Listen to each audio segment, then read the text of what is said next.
देश में 24 घंटे में कोरोना के 2,553 नए केस सामने आए। रिकवरी रेट बढ़कर हुआ 27.5%। देश में कोरोना संक्रमितों की संख्या बढ़कर 42,533 तक पहुंची। शराब दुकानों पर लॉकडाउन की उड़ी धज्जियां। सुबह 5 बजे से लाइन में लगे लोग। कई जगह 2 किलोमीटर तक लगी लंबी लाइन। दिल्ली में शराब की दुकानों में उमड़ी भीड़। सोशल डिस्टेंसिंग का पालन न होने पर ईस्ट दिल्ली में बंद कराई गई शराब की दुकानें। केजरीवाल ने कहा, दोबारा ऐसे हालात बने तो पूरा एरिया होगा सील। मुंबई में लॉकडाउन के बाद खुली शराब की दुकानों के बाहर सोशल डिस्टेंसिंग की उड़ी धज्जियां। पुलिस ने नाला सोपारा सहित कई जगहों पर बरसाई लाठियां। कई जगह लगी 1 किलोमीटर लंबी लाइन। सूरत में तीसरी बार प्रवासी मजदूरों का हंगामा। घर जाने की मांग को लेकर किया पथराव। पुलिस के साथ हुई झड़प। पुलिस ने दागे आंसू गैस के गोले। मजदूरों से नहीं लिया जाएगा किराया। किराए का 50% केंद्र सरकार से और 15% राज्य सरकार से लिया जाएगा। सोनिया गांधी ने केंद्र और रेलवे पर मजदूरों से किराया लेने का लगाया था। सोनिया गांधी ने स्थानीय कांग्रेस कमेटी से किराए की व्यवस्था करने को कहा था। आंध्र प्रदेश के कोवूर में पुलिस ने मजदूरों पर किया लाठीचार्ज। लॉकडाउन के कारण गांव जाने की कोशिश कर रहे थे मजदूर। महाराष्ट्र से घर लौटने के लिए मजदूरों को बनाना होगा मेडिकल सर्टिफिकेट। मेडिकल सर्टिफिकेट बनवाने के लिए डॉक्टरों के क्लिनिक में लगी मजदूरों की भीड़। कोरोना के डर से सप्ताह में कारोबार के पहले दिन बाजार में 8वीं सबसे बड़ी गिरावट। सेंसेक्स 2002 अंक और निफ्टी 566 पॉइंट नीचे हुआ बंद। कोरोना से दुनिया भर में 2,48,000 मौतें। अकेले अमेरिका में 68,000 से ज्यादा मौतें हुई। इटली में करीब 2 महीने बाद लॉकडाउन में ढील। अमेरिकी राष्ट्रपति डोनाल्ड ट्रंप का दावा, साल के अंत तक तैयार होगी कोरोना की वैक्सीन। अमेरिका की कई फार्मास्यूटिकल कंपनियां वैक्सीन तैयार करने के काफी करीब। दुनिया भर में फैले कोरोना के लिए अमेरिका ने चीन को ठहराया जिम्मेदार। चीन के वुहान लैब में 1500 से ज्यादा वायरस पर चल रहा था काम। वुहान लैब से जुड़ी तस्वीरें सामने आई। पाकिस्तान में इमरान खान के स्मार्ट लॉकडाउन का लोगों ने उड़ाया मजाक। लोगों के मुताबिक भूखे मरने के बजाय कोरोना का शिकार होना ज्यादा बेहतर। कोरोना वायरस पर काबू पाने के बाद चीन में टूरिज्म में आया जबरदस्त उछाल। कई इलाकों में सैलानियों की भारी भीड़ उमड़ी। 3 दिन के अंदर 8 करोड़ से ज्यादा सैलानी अलग अलग जगहों पर घूमने पहुंचे। 7 मई से विदेशों में फंसे भारतीयों को वापस लाया जाएगा। विदेशों में भारतीय दूतावास फंसे हुए भारतीयों की बना रहे हैं लिस्ट। भारतीयों को वापस आने के लिए करना होगा भुगतान। मध्य प्रदेश के उज्जैन में पुलिस वालों को सम्मानित करने के लिए निकाली गई रैली। सोशल डिस्टेंसिंग की उड़ाई गई धज्जियां। उज्जैन को रखा गया है रेड जोन में। राजस्थान के कोटा में फंसे बिहार के छात्रों को लेकर एक स्पेशल ट्रेन बेगूसराय पहुंची। छात्रों की स्क्रीनिंग करने के बाद उनको घर भेजा गया। लॉकडाउन के तीसरे चरण में सरकारी दफ्तरों के खुलने से दिल्ली की सड़कों पर बढ़ी गाड़ियों की भीड़। दिल्ली सरकार ने सरकारी दफ्तरों के अलावा प्राइवेट ऑफिसों को भी शर्तों के साथ खोलने की दी है इजाजत। लॉकडाउन में मिली छूट के बाद दिल्ली की कई सब्जी मंडियों में उमड़ी भीड़। सब्जी मंडियों में पहुंचे लोगों ने सोशल डिस्टेंसिंग की अनदेखी की। सड़कों पर लगा लंबा जाम। नमस्कार, मैं हूं अमीश देवगन और आप देख रहे हैं डिबेट का सर्वश्रेष्ठ शो टक्कर। पूरे देश ने देखा कि कैसे बीते शुक्रवार को लाइव शो के दौरान मुझे धमकी दी गई। मेरी जुबान रोकने के लिए एजेंडा चलाने की कोशिश भी की गई, लेकिन मेरे लिए देश हित सर्वोपरि है, यानी उससे बड़ा कुछ भी नहीं है, मैं खुद भी नहीं। इसलिए वो हर सवाल पूरी मुखरता के साथ हम उठाते रहेंगे जो देश के लिए आवश्यक है। आज मैं 2 ऐसे लोगों को बेनकाब करूंगा जो रहते तो भारत में हैं, लेकिन इनकी हरकतें कुछ और ही इशारा करती हैं। दिल्ली माइनॉरिटी कमीशन के अध्यक्ष जफरुल इस्लाम पर देश को धमकाने का आरोप है। में देशद्रोह का केस दर्ज हुआ तो एसडीपीआई उनके बचाव में आ गई, और दूसरी तरफ देश में कोरोना फैलाने का आरोपी मौलाना साद लगातार लुक्का छुपी का खेल खेल रहा है। सवाल यह है कि अगर मौलाना साद पाक साफ है तो अभी तक छुपा क्यों बैठा है। आज इसी पर होगी सीधी, बड़ी और कड़ी टक्कर। पहले इसी मुद्दे पर रिपोर्ट, फिर इसी मुद्दे पर सबसे बड़ी टक्कर।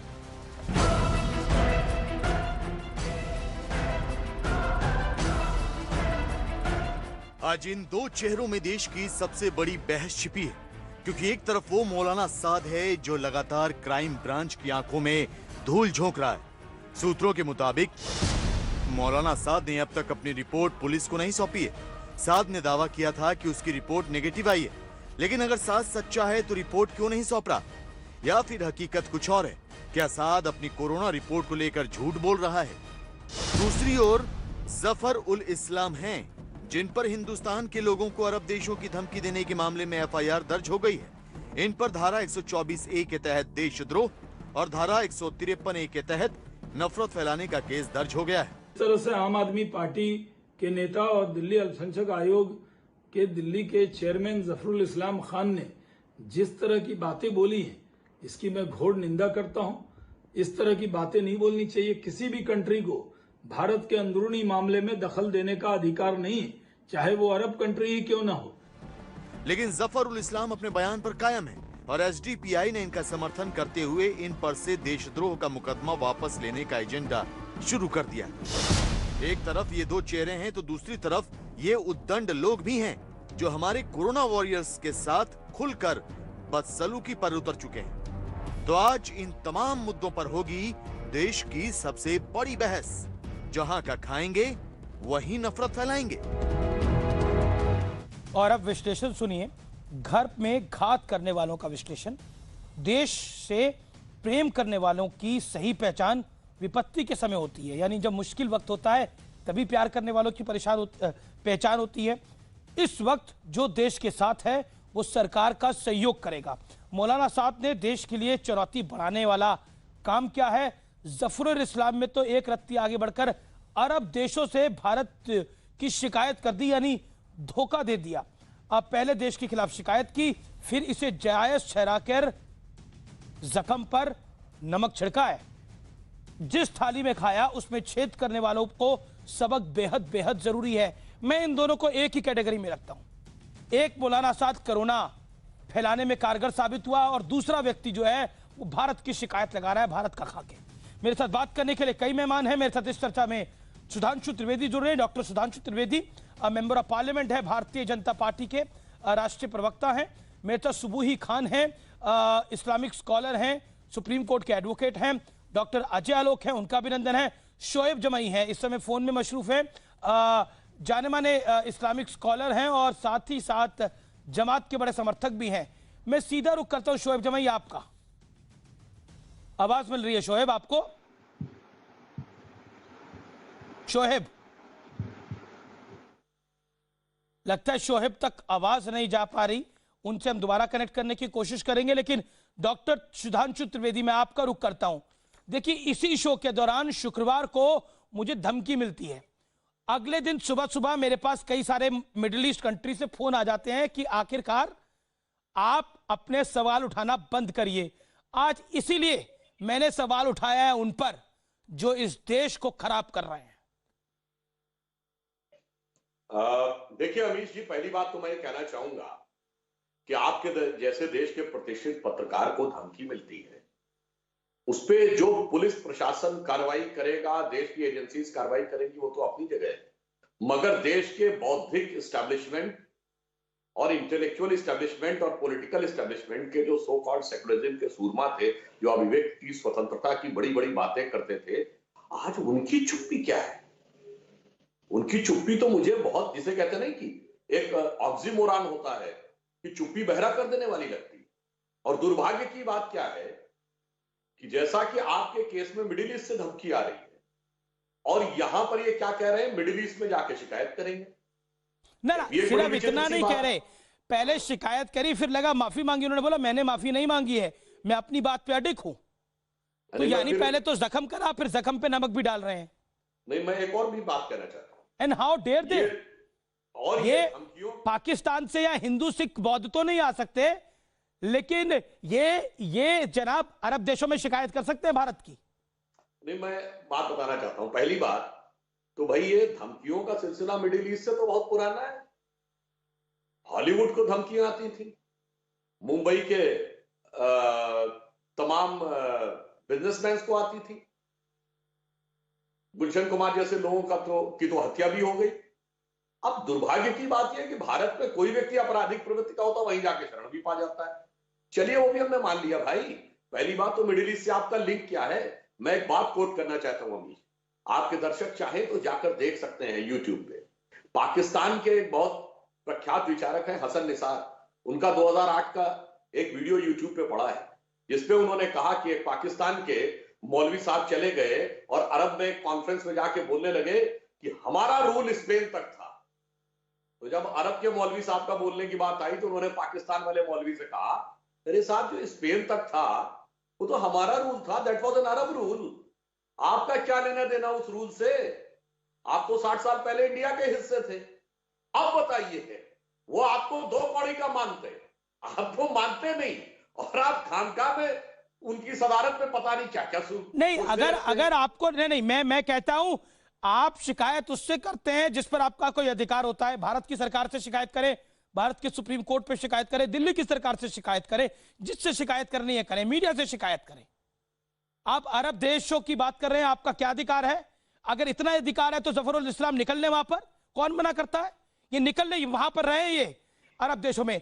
अरब देशों में तकलीफ होगी, भागे भागे हिंदुस्तान में आएंगे, तब हवाई जहाज हिंदुस्तान भेजेगा इनको लेने के लिए, लेकिन ये हिंदुस्तान को गाली निकालेंगे। इसीलिए आज मैंने इस टॉपिक पे डिबेट करी और मैं उन तमाम तथाकथित कट्टरपंथियों को कहना चाहता हूं जो धमकी दिलवाते हैं ना मुझे, चाहे जो कर लो, ये आवाज बुलंद है, ताउम्र तक बुलंद रहेगी, चाहे कुछ कर लो, डरने वाले नहीं हैं हम, देश हित की आवाज उठाते हैं। डॉक्टरों पे पत्थर पड़ेंगे, आवाज उठेगी, मुंबई पुलिस पे पत्थर पड़ेंगे, आवाज उठेगी, अगर यूपी पुलिस के ऊपर कुछ होगा तो आवाज उठेगी, दिल्ली पुलिस के साथ कुछ होगा तो आवाज उठेगी। मैं सीधा रुख करना चाहता हूं, मेरे साथ कादरी साहब भी हैं, मेरे साथ शोहेब जमाई साहब भी हैं। शोहेब साहब और कादरी साहब, आप दोनों बड़े विचारक हैं, जिम्मेदारी से अपनी बातों को रखते हैं, उम्मीद है आज भी रखेंगे। आप दोनों को मेरी आवाज मिल रही है? जी बिल्कुल मिल रही है अमीश देवगन, बिल्कुल मिल रही है जी। शोहेब जमाई साहब, मेरा पहला सवाल आपसे, जफरुल इस्लाम किस हक से अरब देशों को शिकायत करते हैं? और मौलाना साद, दूसरा पॉइंट, मौलाना साद का कोरोना टेस्ट अगर सही है तो दिखाते क्यों नहीं है? हमारी खबर यह है उनका कोरोना टेस्ट पॉजिटिव आया है, इसीलिए छुपाया जा रहा है। ठीक है, दो तरह के आपके सवाल है, एक तो अल्पसंख्यक से रिलेटेड अरब वाले देशों का, और दूसरा जमात का। मैं दोनों का एक एक बारी बारी से जवाब दूंगा। देखिए, जफरुल इस्लाम साहब के खत आने से पहले ही United States Commission for Inter Religious Freedom ने अपनी रिपोर्ट जो है वो सालाना दी थी, जिसमें 16 सालों के बाद भारत का नाम आया और उन्होंने 14वें स्थान पे डाला है कि भारत में अल्पसंख्यकों के साथ उत्पीड़न हो रहा है। और ये काउंसिल, ये कमीशन क्या है? ये यूनाइटेड स्टेट के सीनेट यानी पार्लियामेंट एक्ट 1998 के थ्रू बना है, ये कोई प्राइवेट संस्था नहीं है, और ये उसी की एक्ट है जिसके लिए नमस्ते ट्रंप का कार्यक्रम हमने किया था। अच्छा। वो कहता है कि भारत में अल्पसंख्यकों के साथ खास तौर पर उत्पीड़न हो रहे हैं, और खास तौर पर जिक्र किया जो अभी शाहीन बाग का जो आंदोलन चल रहा था, जिस कानून के खिलाफ हम आंदोलन कर रहे थे, उसके बारे में, कि उसके लिए जो लोग आवाज उठा रहे थे जामिया में, ये इस तरह के इन तो तमाम तरह के मुस्लिम एक्टिविस्ट। शोहेब सुनिए, एक मिनट आपकी बात को हो गया। मैं आपको 10 सेकंड के लिए माफी चाहता हूं, रोक रहा हूं, मैं बीच में काटता नहीं हूं। मैं आपसे ये जानना चाह रहा हूं शोहेब भाई, आप कह रहे हैं कि जस्टिफाइड है अरब देशों को शिकायत करना, भारत की शिकायत अरब देशों को करना जस्टिफाइड है? नहीं, मैं इसको रिवर्सल फॉर्म में लेता हूं। अच्छा बताइए, रिवर्सल फॉर्म अपना बताइए जरा, जिस तरीके क्या नया तरीका लाए हैं इसको अब बचाव करने का?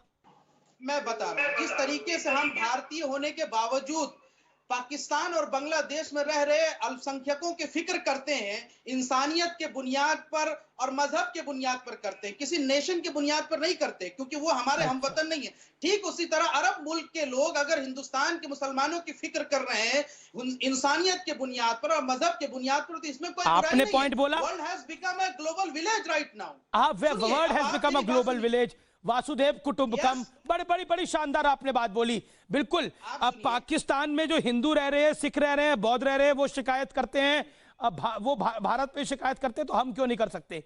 जहां में जनसंख्या उनकी 1% रह गई हो, और यहां पर ईश्वर की दया है, अल्लाह का करम है आपकी शब्दों के अंदर, जनसंख्या बढ़ के 27% या 20% के पार हो गई हो, तो फर्क नहीं है दोनों के अंदर। आप कैसे मुकाबला कर सकते हैं भारत और पाकिस्तान का? भाई अमीश देवगन, वहां पर प्रताड़ित है हिंदू, वहां पे प्रताड़ित है सिख, यहाँ पे प्रताड़ित है मुसलमान। क्या मजाक कर रहे हैं आप जनाब? अगर प्रताड़ित होते तो ऐसे बहस करते आप? इतना बड़ा टेलीविजन स्टूडियो का स्क्रीन, प्राइम टाइम का शो, आपको मिलता क्या? अमीश देवगन, आप लोग मुझे गाली देते हैं ट्विटर के ऊपर, मैं आपकी बात नहीं कर रहा, मैं उस वर्ग की बात कर रहा हूं जो गाली देता है। वो गाली देता है, मेरे को धमकी दिलवाता है, मैं तो आप सबको इनवाइट करता हूं बात बोलने के लिए। लेकिन सोचिए आप कंपैरिजन किससे कर रहे हैं? आप किससे कंपैरिजन कर रहे हैं? अमीश देवगन, आप मेरी आवाज को जरा सुनने दीजिए, देशवासियों को जरा सुनने दीजिए मैं क्या कहना चाह रहा हूं। बोलिए। एक मिनट। देखिए, पहली बात तो जो तमाम बातें हैं वो उस बुनियाद पर है कि हमारे जो एक्टिविस्ट जो एंटी सीए प्रोटेस्ट में थे, चाहे सफूरा जारगर हो, वो महिला जो प्रेग्नेंट है, और चाहे बिरान हैदर हो, या तमाम एक्टिविस्ट, इनको जेलों में ठूस दिया गया, जिसका जिक्र जो है इस रिपोर्ट में है। दूसरी बात, तमाम वो आवाज जो सरकार के खिलाफ उठती है उसको खामोश करने की कोशिश की जाती है। आप जमात की बात कोई नहीं, ये बात अनर्गल है। और जहां तक प्रेगनेंसी की बात है, वो जानकारी पुलिस को कैसे पता लगेगी? 5 महीने पहले गिरफ्तार करा, पता लग जाएगा कोई प्रेग्नेंट है? कितनी नॉन साइंटिफिक बात करते हैं आप। मैं रुक करता हूं सुधांशु त्रिवेदी का, मेंबर ऑफ पार्लियामेंट है, आराम से सुनिए, आराम से सुनिए। शोहेब जी, आपको वक्त मिला? देखिए कादरी साहब भी अपनी टर्न का इंतजार कर रहे हैं, आपको वक्त मिला आपकी बात का ना। सुधांशु जी बोलिए, रिस्पॉन्ड करिए। देन अजय आलोक। देखिए, शोएब जमाई अभी बोल गए, रहमतुल्लाह अलैह को खिजारे अकीदत पेश करता हूं। आज उनकी जो है बरसी है, आज उनकी बरसी है, तो आज मैं उनको किनकी बरसी आ गई? एक सेकंड सुधांशु, बरसी है इनके यहाँ किसी की? किसकी बरसी है शोएब जमाई? किसकी बरसी है आपके यहाँ पर? टीपू सुल्तान शहीद रहमतुल्लाह अलैह की आज शहीद दिवस है। मैं उनको टीपू सुल्तान को आप लोग याद करते हैं, तरफ से खिजारे अकीदत पेश करता हूं। और ये चलिए बहुत बढ़िया, आप टीपू सुल्तान आप ऐसे इसी से आपकी सोच पता लग जाती है। नहीं सुनिए, ने जो आखिरी सेंटेंस बोला आपने, अरे भैया आपने टीपू सुल्तान को कर दिया ना अरदास। अब शांत रहिए जरा, पहुंच गई जन्नत में। मुझे लगा पता नहीं आपके घर में बरसी है किसी की। अब सुनिए, शोएब जमाई ने जो आखिरी सेंटेंस बोला, इससे हो गई पूरी बात का खुलासा। मुसलमानों के यहाँ जुल्म हो रहा है, उसके यहाँ बरसी हो टीपू रही है। सुल्तान, जी। अरे भैया बोल लिए, बहुत बोल लिया, आप अपने टर्न पे बोलिए। इन्होंने टीपू सुल्तान को अकीदत दे दी, तो कौन सा गलत है जो आज हो रहा है? अरे टीपू सुल्तान तो वही है ना जिसने फारस के शाह से मदद मांगी थी, और महाराजा रणजीत सिंह ने अपने इलाके से जाने नहीं दिया भारत की फौज। हिंदुस्तान ने मदद नहीं मांगी थी, ईरान के शाह से मदद मांगी थी। सुधांशु जी, आप पढ़े लिखे टीपू सुल्तान वही शख्स है जिसका जिक्र भारतीय संविधान में। मैंने डिस्टर्ब नहीं किया शोएब जमाई, मैंने डिस्टर्ब नहीं किया, प्लीज, ये ठीक बात नहीं है। आप कुछ भी बोलते रहे, मैं शांति सुनता रहा, अपने टर्म पे सुनिए। और टीपू सुल्तान के बारे में केरल से, मालबार से लेके और पुणे तक क्या क्या कहानियां हैं और क्या क्या खुद टीपू सुल्तान ने अपने लेटर्स में लिखे हैं, पढ़ लीजिएगा तो आपकी सोच ठीक है, जवाब सुन लीजिए। अब दूसरी बात मैं कहता हूं, ठीक है, जवाब आपने कहा कि अरब से मदद मांगना और अमेरिका का कोर्ट। एक साहब उर्दू की कहावत है कि मुजरिम को मुंसिफ बना लेना। आपने कहा ट्रंप ये कह रहा है, अरे ट्रंप ने 2016 के चुनाव में इंडियन रिपब्लिकन फोरम पर आने से मना कर दिया। उसने कहा मैं रिपब्लिकन हिंदू फोरम पे आऊंगा। एलानिया आकर अरब कंट्री तभी कहता है पैन इस्लामिक टेररिज्म, और सबकी घिग्गी बंदी रहती है, सऊदी अरब से लेकर टर्की तक सबका जलवायु जलाल डाउन रहता है। और माई नेम इज खान, मैं जवाब देना चाहूंगा। सरनेम देखकर किसके कपड़े कितनी बार तलाशी ली गई। अमीर जी जवाब देना की बात यह है, हमारे पूर्व राष्ट्रपति डॉक्टर कलाम की भी तलाशी ली गई, भारतीय संसद ने आपत्ति की, तब अमेरिका ने माफी मांगी। किस लिए? मुस्लिम सरनेम देख के वो मुजरिम मुंसिफ हो गया। और सुनिए, अरब देशों में आपको बड़ी हिमायत है, तो मैं दावे से कहता हूं भारत का कोई मुसलमान अरब देश में एक जमीन घर टुकड़ा खरीद के दिखा दे, एक किसी कंपनी में हिस्सेदारी पाके दिखा दे, और तो और किसी ज्वाइंट वेंचर में हिस्सा बन के दिखा दे, शादी ब्याह तो बात की बात है, आपको 2 कौड़ी का समझते हैं।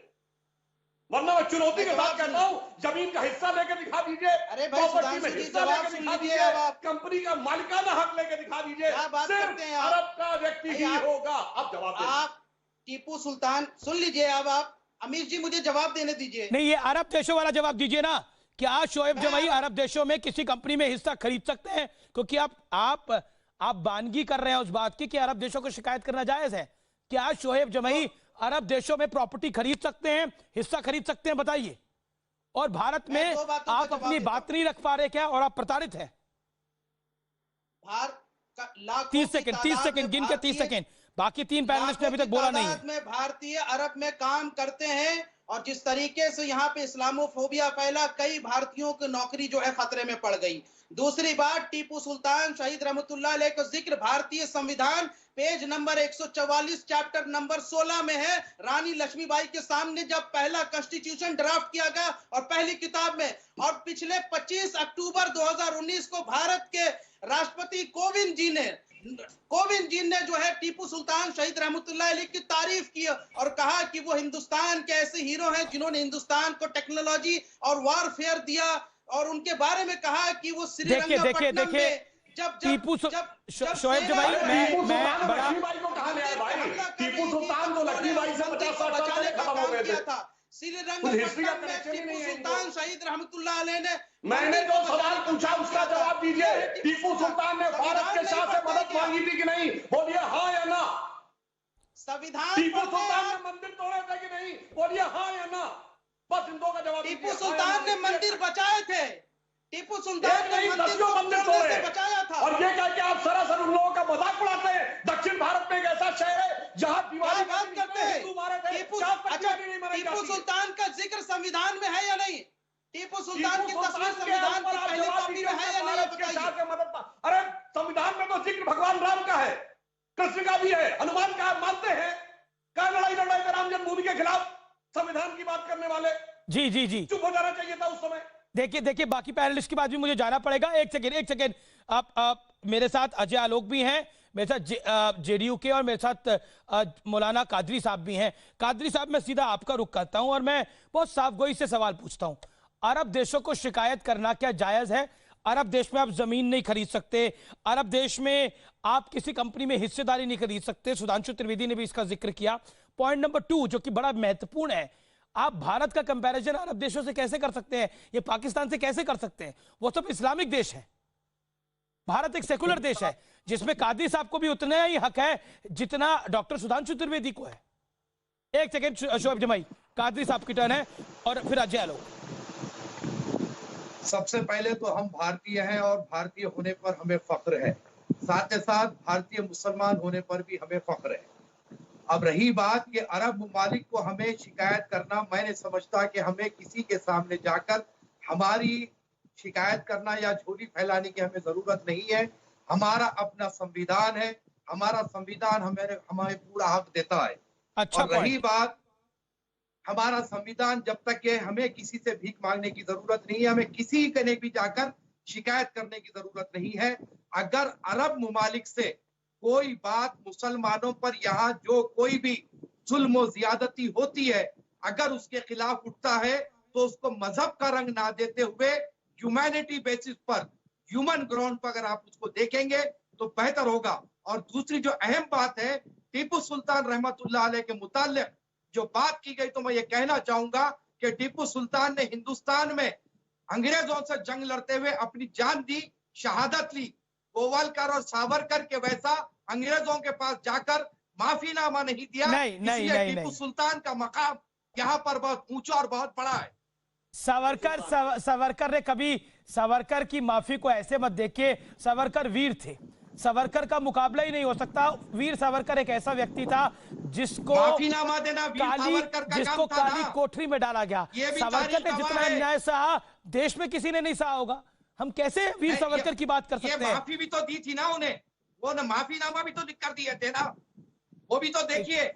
मैं यहाँ पर आपने अपनी बात को रखा, की बात नहीं कर रहा हूँ, आपने अपनी बात को रखा।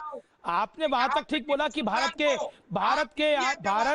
में सारी शिकायतें करनी चाहिए, भारत में प्रताड़ना हो रही है। अजय आलोक, ये क्यों नैरेटिव सेट किया जा रहा है? 2 दिन पहले ट्विटर पे भी ट्रेंड कर रहा था, डोंट हेट मुस्लिम्स, मुसलमानों के साथ ऐसा ना करो। मुसलमानों के साथ कौन प्यार नहीं करता? कौन प्यार नहीं करता मुसलमानों के साथ? अब्दुल कलाम के साथ प्यार नहीं करते, दारा सिको के साथ प्यार नहीं करते, मोहम्मद अजहरुद्दीन के साथ प्यार नहीं करते, सलमान खान के साथ प्यार नहीं करते, शाहरुख खान के साथ प्यार नहीं करते। इरफान खान गए थे अभी कुछ दिन पहले दुनिया से, सबकी आंखें नम थी। आखिरकार ये सोच क्यों है? और अरब देशों में इनको अपना ईश्वर क्यों दिखाई देता है? अरब देश वाले इनको अपना नहीं मानते। मानते होते तो वहां पे कहते अपनी हमारी कंपनी में बराबरी की हिस्सेदारी तुम भी ले सकते हो, वहां घुसने नहीं देते। कंपनी की तो बात छोड़िए, कंपनी की बात छोड़िए, मेरे अपने गांव से लगभग 20 से 25 व्यक्ति अरब में काम करते हैं, और भी 25 सालों से। सिटीजनशिप तो दूर, परमानेंट रेजिडेंट का कार्ड तक नहीं देते हैं, तो प्रॉपर्टी खरीदना तो बहुत दूर की बात हो गई। और दूसरी बात मैं ये बताता हूँ कि ये बात मुसलमानों की है ही नहीं। हम लोग जिनसे बात कर रहे हैं, कहने को आप उन्हें मुसलमान चिंतक कह सकते हैं, लेकिन ये सब सियासी मुसलमान लोग हैं जिनको रोटियां सेकनी है। इन सियासी मुसलमानों में दो तरीके के मुसलमान हैं, एक कोवर्ट है, एक ओवर्ट है। एक प्रत्यक्ष रूप से सामने आके बोलते हैं, जैसे हमारे एलजी साहब, जैसे हमारे अल्पसंख्यक आयोग के अध्यक्ष, जिन्होंने चिट्ठी लिख के बोली कि हम अरब देशों में कंप्लेन करेंगे, ये बिल्कुल प्रत्यक्ष रूप से रहते हैं। और अप्रत्यक्ष रूप से इस देश की कुछ राजनीतिक पार्टियां और ऐसे मुस्लिम चिंतक लोग जो बात करेंगे मुसलमान मुसलमान मुसलमान की, लेकिन इनका मकसद कुछ नहीं है मुसलमानों के लिए। अगर वैसी पार्टियों से पूछिएगा कि पिछले 70 वर्ष में मुसलमानों के कितने कब्रिस्तानों को घेराबंदी करवाई, तो इनके पास जवाब नहीं होगा। अगर उनसे पूछिएगा कि 60 वर्ष आपने शासन किया, कितने आपने दंगे हुए, मुसलमानों की कितनी जानें गई, उसका जवाब इनके पास नहीं होगा। मुसलमानों की शैक्षिक योग्यता बढ़ाने के लिए आपने क्या किया, उसका जवाब इनके पास नहीं होगा। मुसलमानों में गरीबी दूर करने के लिए आपने क्या किया, उसका जवाब इनके पास नहीं होगा। शोएब जमई बिहार के जिस जिले से आते हैं, जरा पूछिए शोएब जमई ने कितनी बार अवेयरनेस कैंपेन उस जिले में चलाया है, उस वहाँ के मुसलमानों की शिक्षा दूर करवाने के लिए, अशिक्षा की व्यवस्था के लिए। अपने गाँव में कितनी बार कैंप लगवाया शोएब जमई ने, जरा पूछ लीजिए। मैं अभी सामने बैठा हूँ, पटना से बिल्कुल 50 किलोमीटर की दूरी पे है। तो ये लोग सियासी लोग हैं, इनका मकसद दूसरा है। इनका मकसद है आज की मौजूदा सत्ता, आज की मौजूदा सत्ता से इनको कोई लेना देना नहीं है। और ये एक मिनट बीच में मत बोलिए ना, आपके विधान बीच में मत बोलिए ना, क्यों बीच में बोलते हैं? सच्चाई सुनने पे मिर्ची लगती है। देश भाई आप मजदूरों की बात कीजिए ना, तो मुसलमानों का इनसे कोई लेना देना नहीं है। अब एक मिनट, अब एक मजदूरों की, अरे कर लेंगे मजदूरों की भी बात, पहले अपनी बात खत्म कर लूं, पहले अपनी बात खत्म कर लूं। अरे थोड़ा सा सहूर सीखिए, आदत सीखिए, क्या बात कर रहे हैं? अरे आप बीच में क्यों बोल रहे हैं? मैं आपको आदत है बीच में बोलने की, सच्चाई सुनते ही आपको पेट में दर्द होने लगता है। तो ये लोग सियासी मुसलमान हैं, इनका एक मकसद है कि एनडीए सरकार को बदनाम करो। और इस चक्कर में जो परोक्ष रूप से जो राजनीतिक दल इनका साथ दे रहे हैं, वो अपना गड्ढा खुद खोद रहे हैं। क्योंकि ये अगर सांप्रदायिकता बढ़ाएंगे, इस देश में अगर सांप्रदायिकता बढ़ गई जिस तरह के ये लोग चाहते हैं, तो उसमें मुसलमानों का तो कभी भला नहीं होगा। सबसे कोई अलग थलग पड़ेगा राजनीतिक रूप से, शैक्षणिक रूप से, सामाजिक रूप से, तो मुसलमान होगा। और मुसलमानों का सबसे बड़ा नुकसान यही आपके चैनल पर बैठे हुए ऐसे ऐसे मुस्लिम चिंतक लोग करते हैं, और इनको प्रश्रय देती है वैसे राजनीतिक पार्टियां जो कहती है कि हाँ करो करो करो, हम तुम्हारे साथ।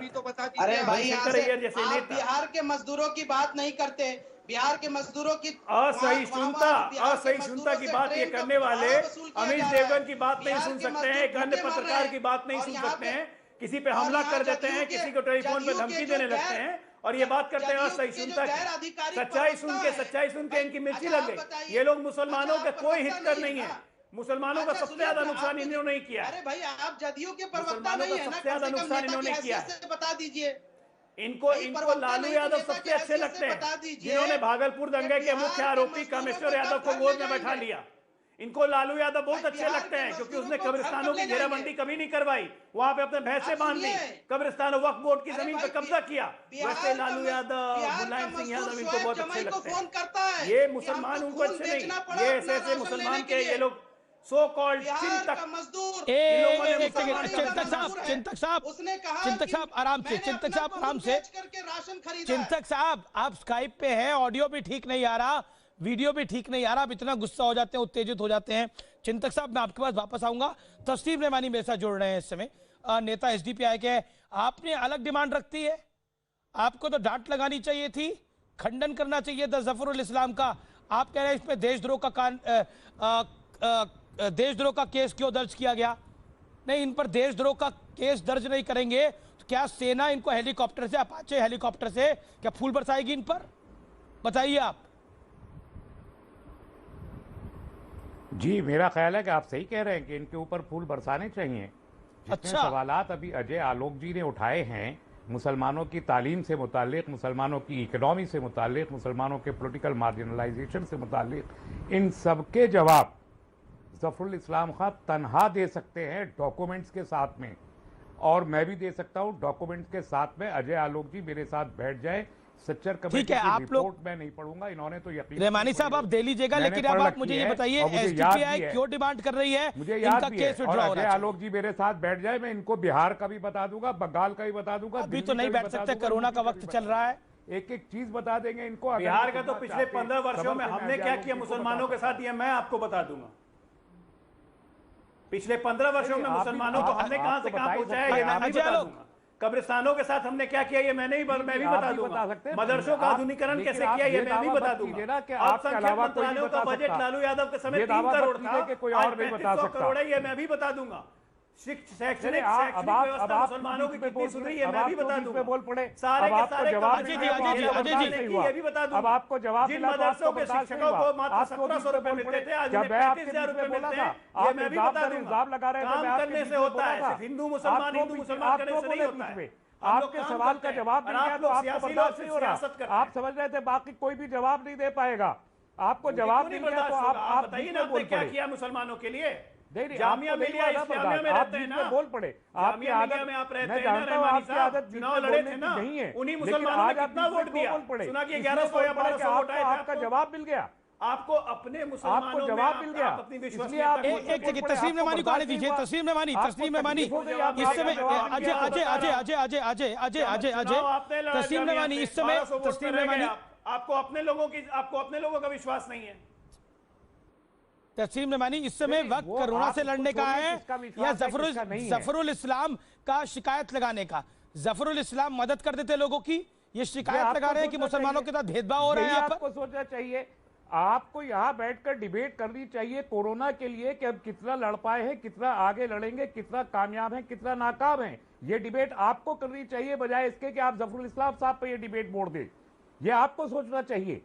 हम तो चाहते यही है कि सिर्फ कोरोना, अभी जो महामारी चल रही है, जो वबा है, उस पर तो ये जफरुल इस्लाम को नहीं दिखती थी महामारी? जफरुल इस्लाम को वो ये महामारी नहीं दिखती थी, उनको अरब देश दिखते थे। अगर उनको अरब देश दिखते हैं तो अरब देश में जाकर अपना इलाज कराएं। अरब देश में बैठे, किसने मना करा उनको? ट्वीट को पढ़िए। क्या पढ़ूं ट्वीट को मैं? आप पढ़िए जिस ट्वीट पे लिखा है अरब देशों को बोल रहे हैं कि भारत में मुसलमानों की हालत बड़ी चिंताजनक है। आपकी हालत चिंताजनक है? अरे आप ट्वीट को पढ़िए। आपकी हालत चिंताजनक है, मुझे बताइए रहमानी साहब। बनाने के लिए आप कहते हैं बुक कर दिया, अदालत में एक पेशी पे टिक नहीं सकता ये एफआईआर। तो ना टिके, अदालत में तो जाने दीजिए ना, फिर कोर्ट के बहुत खुले ना, तो आप अदालत में तो जाने दीजिए। आप बहुत खुला वर्जन है, किसी के कुछ कहने से देशद्रोह का मुकदमा नहीं होता। ये सुप्रीम कोर्ट के 10 बार अदालत में जाने दीजिए ना। और महाज्ञानी रहमानी साहब, अदालत में जाने दीजिए ना। नहीं, आप ज्ञानी महाज्ञानी, आप मेरे ऊपर टिप्पणी मत कीजिए। मैं आपका ज्ञान भी जानता हूं बहुत अच्छे तरीके से, इसलिए टिप्पणी पर्सनल मत कीजिए किसी के ऊपर। जो बात की जा रही है उसका आर्गुमेंट है तो उसका जवाब दीजिए। सुप्रीम कोर्ट मैंने तो आपको महाज्ञानी बोला, इसको ये तो अच्छी टिप्पणी है। आप महाज्ञानी पे इतना परेशान क्यों हो गए? राज ठाकरे पे क्यों नहीं लगाया? राज ठाकरे पे क्यों नहीं लगाया? परेश वर्मा पे क्यों नहीं लगाया? और इतने सारे लोग हैं, उन पे क्यों नहीं लगाया आज तक? ये सिलेक्टिविज्म है, ये नफरत की खेती है। और इस नफरत की खेती को दुनिया ग्लोबल विलेज है। एक कॉन्टिनेंट के अंदर एक कंट्री की। एक सेकंड, सुबुई खान, सुधांशु भी कुछ कह रहे हैं। सुबुई खान अभी तक आई नहीं है। सुधांशु एक सेकंड, सुबुई खान, तस्लीम रहमानी का आपने विचार सुन लिया, आपने शोएब जमाई साहब का विचार सुन लिया, कादरी साहब का विचार सुन लिया। आप बताइए, आप भी तकलीफ में, आप भी मुसलमान हैं हिंदुस्तान में। अमीश रहमानी साहब के विचार में सुन नहीं पाई थी क्योंकि आवाज ब्रेक हो गई थी, लेकिन बिना सुने भी मैं समझ सकती हूँ कि उनका विचार क्या रहा होगा। कादरी साहब और शोएब जमाई को मैंने सुन लिया है। एक चीज मैं बोलना चाहती हूँ कि कोरोना वायरस से भी ज्यादा खतरनाक वायरस से जो हम भारतीय और हिंदू समाज, हिंदू मतलब इंडियंस, हम लोग जो जूझ रहे हैं वो है मौलाना वायरस। ये लोग ऐसे वायरस हैं, ये लोग ऐसी मानसिकता है जो हमेशा भारतीय मुसलमान को भारत के खिलाफ खड़ा करना चाहते हैं।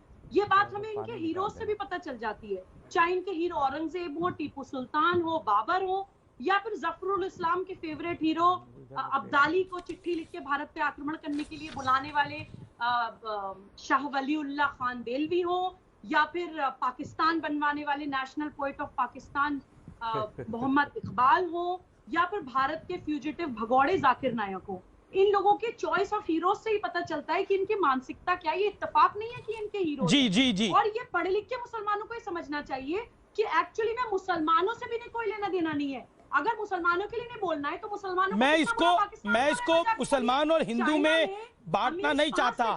मैं इसको देश की विचारधारा में और देश के खिलाफ वाली विचारधारा में बांटना चाहता हूं। अगर ये कोई काम हिंदू भी करेगा तो उतनी बेबाकी के साथ मैं बोलूंगा।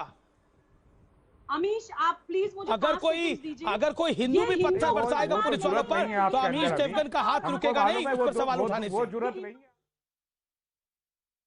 आपको एक बड़ी बात बता देता हूं, मुंबई के कुर्ला के में कुछ लोगों ने पुलिस के साथ बदसलूकी की थी, पुलिस वालों को भद्दी भद्दी गाली दी थी। इस वीडियो के अंत में वो सुना जा सकता है। अब इस खबर पर एक बड़ा अपडेट है कि बदसलूकी करने वालों के खिलाफ पुलिस ने केस दर्ज कर लिया है और हम उम्मीद कर रहे हैं कि जल्दी कड़ी कार्रवाई भी होगी। हमने जो वीडियो आपको दिखाया था वो 29 अप्रैल की घटना थी, जो शुरुआती रिपोर्ट में पता चला था कि ये लोग मस्जिद से आ रहे थे, लेकिन फिर पता चला ये घटना मस्जिद से जुड़ी हुई नहीं थी। इसलिए करेक्शन करना जरूरी है, हमारी जिम्मेदारी है बतौर चैनल आपको तमाम जानकारियां देना। हालांकि हमारा साफ तौर पर कहना है कि पुलिस वालों के साथ, मेडिकल टीम के साथ बदसलूकी करने वालों के खिलाफ हमारी यह मुहिम लगातार जारी रहेगी। अगर आप पुलिस वालों से बदसलूकी करेंगे, डॉक्टर्स पर थूकेंगे, उन्हें मारेंगे, तो हम तो चुप नहीं रहेंगे। इन कोरोना योद्धाओं के साथ अमीश देवगन निरंतर, लगातार, हमेशा खड़ा रहेगा। मैं सीधा रुख करता हूं, मेरे साथ कादरी साहब भी हैं। कादरी साहब, मैं आपका रुख करता हूं। मौलाना साहब ने जो कुछ करा, उन्होंने अपना कोरोना टेस्ट करा लिया है और हमारे सूत्रों की जानकारी है वो शायद कोरोना टेस्ट पॉजिटिव है, इसलिए वो रिपोर्ट शेयर नहीं कर रहे। क्या आपको लगता नहीं है कि उनके चक्कर में ऑलरेडी भारत का बहुत नुकसान हो चुका है, समाज का बहुत नुकसान हो चुका है? पहले तो आप लोग मौलाना साहब को फरार बोले, छुपे हुए हैं बोले, कई बातें बोले, लेकिन मैं आपको बताना चाहता हूं कि मौलाना साहब दिल्ली के स्वास्थ्य मंत्री सत्येंद्र जैन के साथ हॉस्पिटल में थे और उनके एडवोकेट ने कहा कि उनकी रिपोर्ट नेगेटिव आई है। तो आपको भी उस पर यकीन करना चाहिए कि वो नेगेटिव है, क्योंकि वो किसी से छुप नहीं रहे हैं, बल्कि आपकी बात सही है कादरी जी।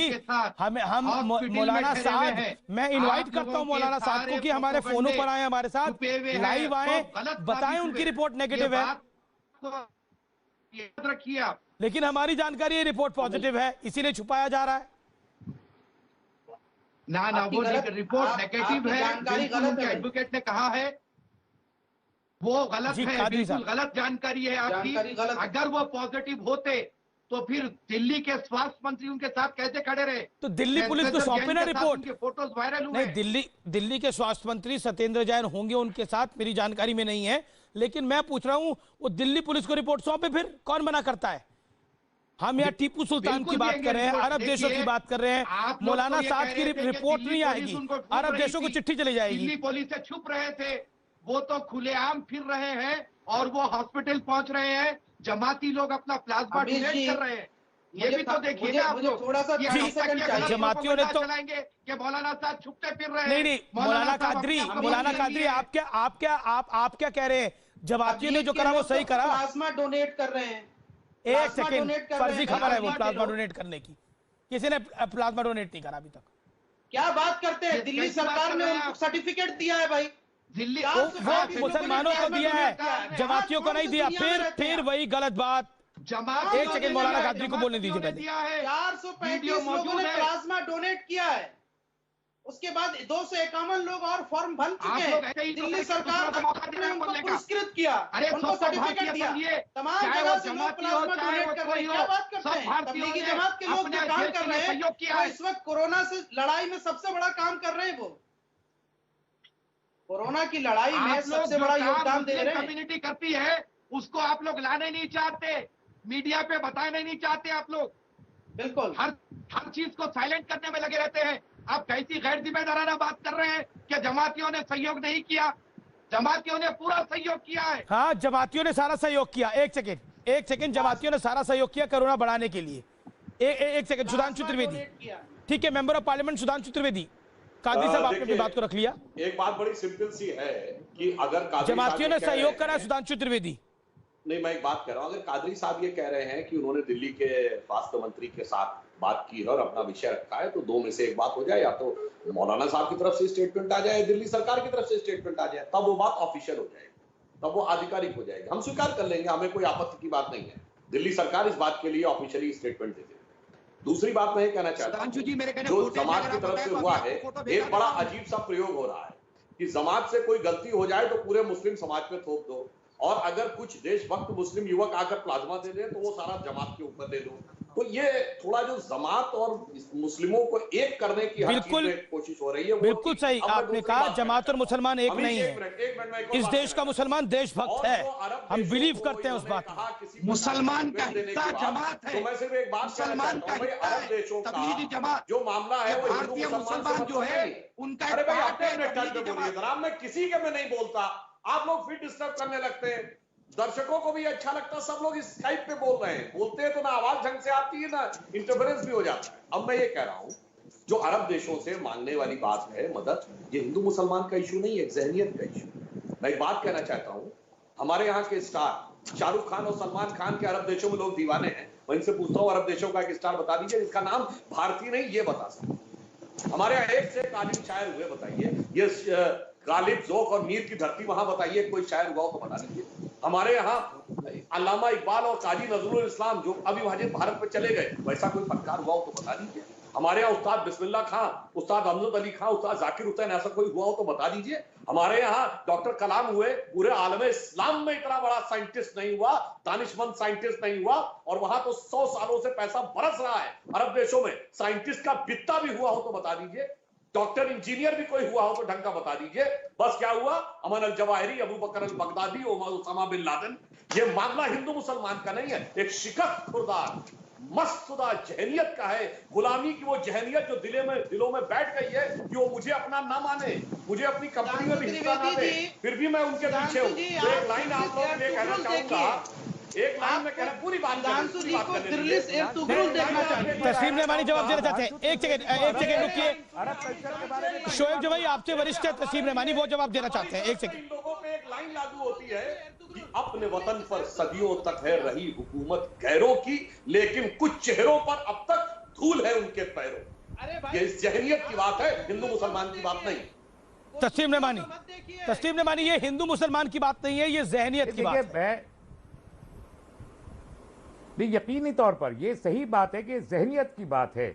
कुछ लोग हिंदू मुसलमान को, कोई मुसलमान की तरफ से हिंदू बना के पेश करता है, कोई हिंदू की तरफ से, ये तो जहनियत है। लेकिन मैं दूसरी बात का जवाब देना चाहता हूं, जो सुधांशु त्रिवेदी जी ने कहा कि आप बताइए कि वहां से कौन कौन पैदा हुए। सुधांशु जी, भारत के बारे में आपकी स्टडी बहुत अच्छी है, मुझे बहुत अच्छे से मालूम है कि आपने कितना पढ़ा है, लेकिन मैं अगर नाम लेना शुरू करूं तो मॉडर्न साइंस का, मॉडर्न मेडिसिन का, मॉडर्न एस्ट्रोनॉमी का, मॉडर्न इंजीनियरिंग के जितने फादर है, सबके नाम अलकिंदी से लेके शेखुर रईस बुअली इब्न सीना तक मैं नामों की फेहरिस्त लगा दूंगा, आधे घंटे ये प्रोग्राम खत्म। रहमानी साहब, मैं 1000 साल प्रोग्राम चलेगा, आप बोलिए प्रोग्राम चलेगा, प्रोग्राम को मैं आगे बढ़ाता हूँ, प्रोग्राम चलेगा, मुझे भेज रहा था, प्रोग्राम आगे बढ़ेगा, प्रोग्राम आगे बढ़ेगा, करिए आपने भारत में पढ़ी है, आपके मानसिक संकीर्णता है कि आपने लोकल हिस्ट्री पढ़ी है, पहला अरब ट्रैवलर जिसने भारत के बारे में किताब लिखी उसका नाम बताइए। एक एक करके बोले तो बेहतर है।